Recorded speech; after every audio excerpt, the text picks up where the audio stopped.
Indian polity GK MCQs. Question 1. Who described Indian Constitution as quasi-federal? భారత రాజ్యాంగాన్ని quasi federal అని ఎవరు అభివర్ణించారు?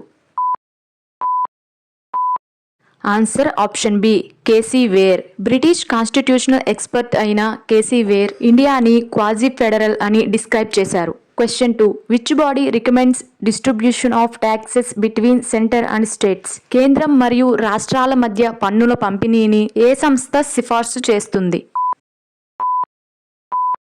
Answer option B finance commission. Finance commission centre and states మధ్య tax distribution ను decide చేస్తుంది. అయితే ఫైనాన్స్ కమిషన్ ను ఏ ఆర్టికల్ ద్వారా ఎస్టాబ్లిష్ చేశారో కామెంట్ చేయండి. Question 3. Which schedule contains the list of languages recognised by the constitution? రాజ్యాంగం గుర్తించిన భాషల జాబితాను ఏ షెడ్యూల్ కలిగి ఉంది?